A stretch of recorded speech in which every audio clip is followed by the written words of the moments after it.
Imagine being tasked with replacing a true design icon. A car that's been around for generations, a car that's paved the way for British motoring, a car that's been a workhorse for the agricultural world, and a car that's even helped win battles and wars. Now imagine your brief was to move forward with that car, to bring it up to the modern day standards, to write the next chapter in a book that the whole world is excited to read. And you're expected to make something even better, something in keeping with and bettering the modern competition. You're expected to create a new icon that's smart, capable and safe, and of course, a car that can do all the things that its predecessor could do. I have to say, it's not a job I'd fancy. This is the all-new 2020 Land Rover Defender 110. The car we've all been looking forward to getting behind the wheel of. We've only got the car for a few days, but that's not going to stop us from putting it through its paces. And so, we're off to Wales.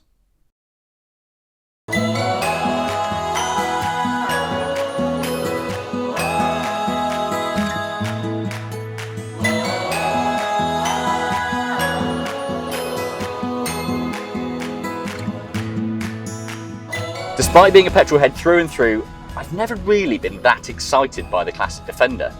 And I'm no stranger to them. In fact, I did a road trip around Europe for more than 4,000 miles, and that included a trip to the Arctic Circle. But to be honest with you, I was pretty delighted to get out of it at the end. I've covered nearly 200 miles to get where I am here, and I have to say, I'm already far happier, far more comfortable, and just more content with it as a car than I would be if I was driving an original Defender. And I know that's going to be upsetting a lot of people, because I know there are a lot of die-hard fans of the original Defender, and rightly so. It is an icon. The question that we're all asking though, me included, is does this model have the right to carry the Defender name? Is it as good? Is it as special? I think it's only fair that we have a recap on the classic. And fortunately, we have that sorted.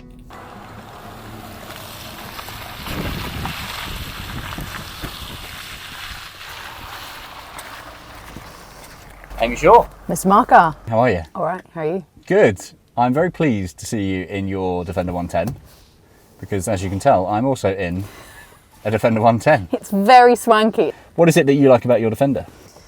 Well, you know what, I think it's the perfect car for like any occasion really. You really could drive it to a wedding or through Mayfair, or you know, just through your local village or town, and it really does just fit in. That's a fair point. And do you regularly go off-roading? I've been known to dabble with a little bit of off-roading, and I'm very intrigued to know how your lovely, posh, swanky, heated seat gadget machine does. Well, should we go and give it a go? I think it's a good challenge.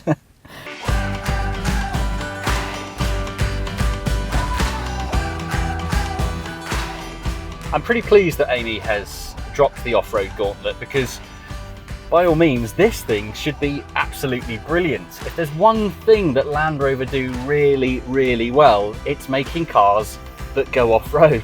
We obviously want to put the car through its paces, so we're going to be taking it to a location which is pretty challenging. It's called Dunlop Hill. It's a very steep, very narrow, uphill section of twists and turns, and it's famously known, as legend says, as a road that until 1948 was only passable with motorcycles. What came along in 1948? The original Land Rover. So what better place to test the new Defender?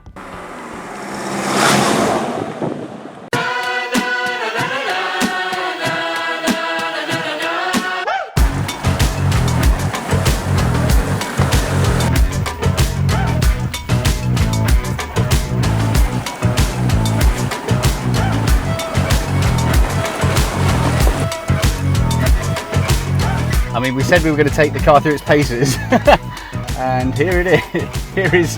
Here is the paces.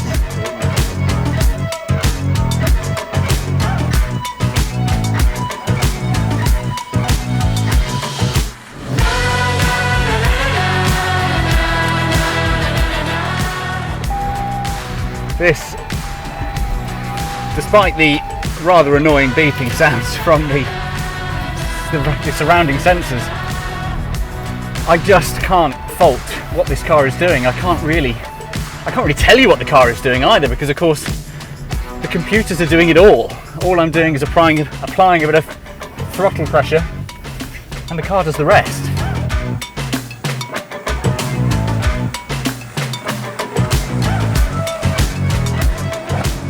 The amazing thing is, of course, with the computers doing so much, you can hear all the relays clicking behind the dashboard. You can feel the ABS grabbing where it needs to grab, and you can sense where the power is being sent as well. At times where the front needs grip, the power goes to the front. At the times where the back needs grip, the power goes to the back. It's absolutely staggering. What an incredible piece of kit.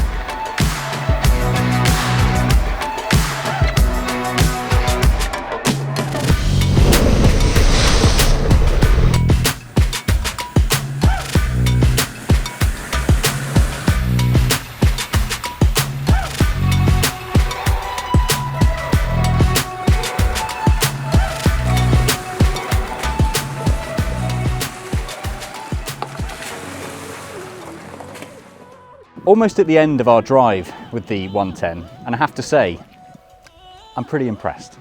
The car itself, as an off-roader, keeps up easily with the Defender. But, and there is a big but, the main reason for its success and its ability in keeping up is because of the tech that is inside this, a number of which are actually options. I managed to spec up this particular model with the Land Rover website, and it gets priced to about £53,000, which is fairly expensive, as well as the tech that's in the car to make you do all sorts of incredible things and clamber your way through really, really challenging settings. A lot of credit needs to go to these tyres as well. The Goodyears that are fitted to this Defender, they're almost like all-season tyres, but yet they're a bit knobbly, so it means you can go through the rough stuff, you can go through the mud, and even when driving on the road, you don't feel unstable or wobbly at any point. Good tech, very good tech from Goodyear tyres.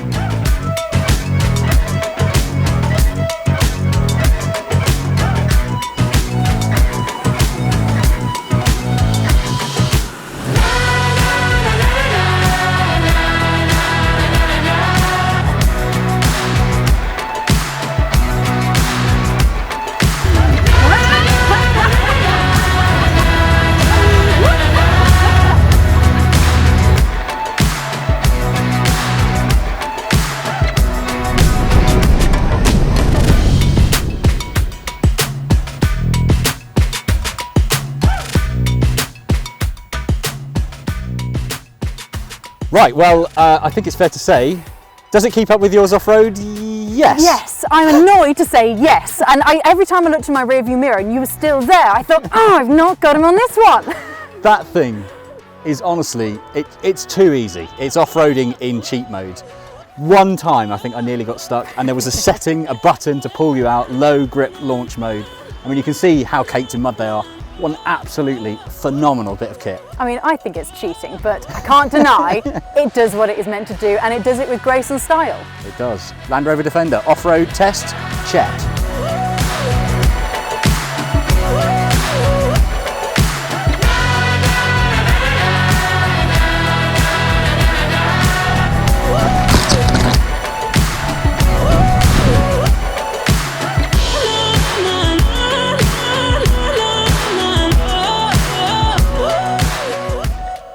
Okay, so there we have it. 2 days of proper driving in the Defender 110. The question we wanted to answer is it worthy of that name?